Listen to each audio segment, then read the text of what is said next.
Okay dear student, आज हम हमारे जो साइंस का चैप्टर है 6th क्लास बच्चों, हम उसका चैप्टर का नया जो पार्ट है वो पढ़ने जा रहे हैं, जो है बच्चों reversible change and irreversible change.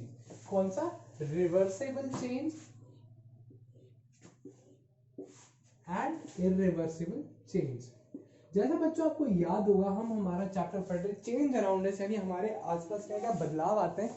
उन बदलाव में हमने काफी सारी चीजें देखी थी कि छोटी मोटी चीजों में कि क्या चीज कैसे जल जाती है, कैसे पिघल के चेंज हो जाती है, किस तरीके से बदलाव आता है। उस तरीके से आज हम दो तरीके के बदलाव, दो तरीके के चेंज पढ़ने वाले बच्चों। पहला है चेंज रिवर्सेबल यानी रिवर्सेबल चेंज, और दूसरा है इरिवर्सिबल चेंज। हम रीड करते हैं और रीड करते करते समझते हैं कि ये हमको क्या क्या चीजें गिवन है। सबसे पहले बच्चों हम रिवर्सिबल चेंज पढ़ने वाले। Let's get started. Changes in which the new object can be get back to original form is called reversible change.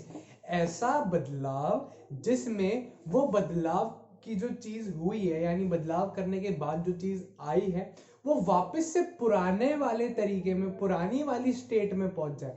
जैसा वो था वो वैसा अगर वापस हो सकता है तो वो होता है बच्चों रिवर्सेबल चेंज। क्या मतलब हुआ? जो चीज हमने कर दी है, जो बदलाव हमने किसी चीज में कर दिया है, अगर वो वापस से सही हो सकता है, वो जैसा था वैसा हो सकता है वापस से, तो वो कौन सा चेंज कहलाएगा? Reversible change. These are temporary changes which can be reversed when the cause of change is removed. ये इस तरीके के बदलाव होते हैं जब हमको जरूरत पड़े तो हम इसको वापस से उसी तरीके से कर सके जैसा वो था। ठीक है, तो ये जो चीजें होती है क्या कहलाती है? Reversible change.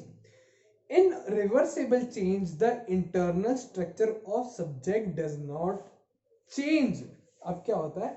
Does not usually change. जब बच्चों इस तरीके का चेंज होता है, यानी रिवर्सेबल चेंज, यानी जो चीज जैसे हमने बदलाव किया है, वो बदलाव के बावजूद भी हम उसको उस तरीके का पहले जैसा फिर से अगर बना सकते हैं, तो उसके अंदर कोई ऐसा बहुत ज्यादा जो उसका यूजुअल चेंज है, जो उसके अंदर ऐसा कोई बहुत ज्यादा बदलाव नहीं आया। बदलाव हमारे स्टेट में आया कि हमने कोई चीज, हम इसको एग्जांपल से समझेंगे तो आपको बहुत क्लियर समझ में आएगा, फिर भी मैं आपको बताने की कोशिश करता हूँ। उसके अंदर जो सब्सटेंस होता है, यानी जो उसके अंदर चीजें हैं, उसमें इतना बदलाव नहीं आया। जो अंदर का इंटरनल स्ट्रक्चर है, जो अंदर का स्ट्रक्चर है, जो मॉलिक्यूल होते हैं छोटे छोटे बच्चों, उनमें बदलाव नहीं आया, सिर्फ बाहर के एक्सटर्नल स्ट्रक्चर में बदलाव आया। ये चीज अगर हम एग्जांपल से पढ़ते तो हम काफी अच्छे से क्लियर होगी। When ice cubes are kept outside the freezer.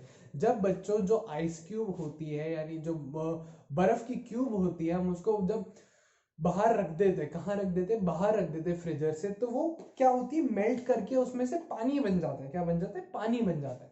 अब अगर मैं आपको समझाने की कोशिश करूं कि जो आइस क्यूब हमने बाहर निकाल के रखी वो पानी की थी, और जो हमने आइस क्यूब जमाई वो भी पानी की थी, तो जो उसके पानी है वो पानी तो बदला नहीं ना, पानी तो वो का वो ही था, पानी में तो कोई बदलाव नहीं हुआ।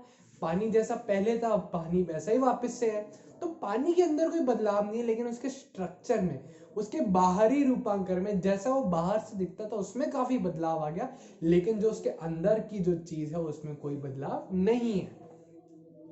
When we put weight on spring, it gets stretched because when we it gets stretched, but when you remove the weight, it quickly retain the original position. फिर से बच्चों में एक और बदलाव पढ़ते हैं। अगर हम एक स्प्रिंग को, एक हमने एक ऐसी स्प्रिंग बना लेते हैं, एक ऐसे हमने स्प्रिंग लगा रखी है, इसके अंदर हमने कोई वेट बांध दिया, कोई सा भी वेट बांध दिया, ये ऐसी खिंची हुई है, ये एकदम खिंची हुई है, ये अभी हमने चेंज कर दिया है इसमें कि हमने इसमें वेट बांध दिया, लेकिन जब हम इसको वापस से छोड़ देंगे, वेट हम इसमें से निकाल देंगे, तो जो स्प्रिंग होगी वो वापस से अपनी ओरिजिनल शेप में आ जाएगी जैसी वो थी बिना खिंची हुई। तो ये जो चीज होती है, इसके अंदर स्प्रिंग में तो कोई बदलाव नहीं आया बच्चों, जैसी स्प्रिंग पहले थी वैसी स्प्रिंग बाद में भी है, जिस मटेरियल की स्प्रिंग थी उसी मटेरियल की बाद भी है, लेकिन जो उस पहले वो स्ट्रक्चर में लंबी थी अब वो छोटी हो गई, तो इसके अंदर कोई बदलाव नहीं आ रहा है, लेकिन बाहरी तरफ से बदलाव आ रहा है। जब वैसे ही जैसे बच्चों, अगर मैंने इस पे से हटा दिया, ये अगर मैं हटा देता हूँ तो स्प्रिंग ऐसी हो जाएगी, अगर मैं लगा देता हूँ तो स्प्रिंग वापस से ऐसी हो जाएगी। तो हम इसको बार बार चेंज कर सकते हैं हमारी इच्छा के अनुसार कि किस स्टेट में हमको चाहिए, कि पहले वाली में हमको चाहिए कि बाद वाली में हमको चाहिए, हम आसानी से कर सकते हैं। Substances cannot regain their original form called irreversible change. ऐसे बदलाव बच्चों, इस तरीके के बदलाव जिसके अंदर हम कोई चेंज कर दे, हमने कोई बदलाव उसमें कर दिया, उसके बाद जिसको हम वापस से बदल नहीं सकते, उसको बदल के वापस से सही नहीं कर सकते, वो चेंज कौन सा होता है बच्चों? Irreversible change. क्या होता है? Irreversible change. These are permanent changes which cannot be reversed even if the cause of change is removed. ऐसा नहीं हो सकता बच्चों कि हमने कोई बदलाव इसमें कर दिया और वो हम उसको वापस से ठीक कर पाए। तो जब हम कोई भी चीज वापस से ठीक नहीं कर पाते जो हमने बदलाव किया, तो वो चीज कहलाती है इररिवर्सिबल चेंज। और ये परमानेंट चेंज होता है बच्चों, ये हमेशा के लिए चीज ऐसी हो जाती है, वो क्या कहलाता है? परमानेंट चेंज और irreversible change. In this type of change, the new substance is formed because there is change in molecular arrangement that make up the substance, and the internal structure is changed at molecular level.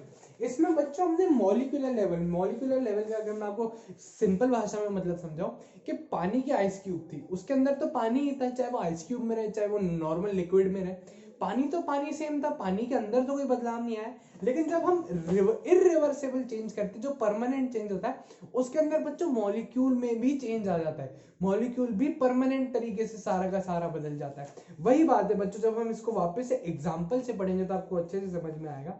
When we put a piece of paper over the flame of burning candle, the paper changes into ash. The ash cannot be converted back into paper, so this is called irreversible change. एक कागज लीजिए बच्चों, एक कागज ऐसा करना नहीं है, लेकिन मैं आपको बता रहा हूँ ऐसा चेंज किस तरीके से आता है कि हम जब कागज को जलाते हैं, कागज को हमने एक कैंडल रखी, कैंडल के ऊपर हमने पेपर को जलाया, पेपर जलाने से क्या हुआ? जो बच्चों कागज था उसकी राख बन गई काली कलर की, पेपर एकदम बदल गया, है ना?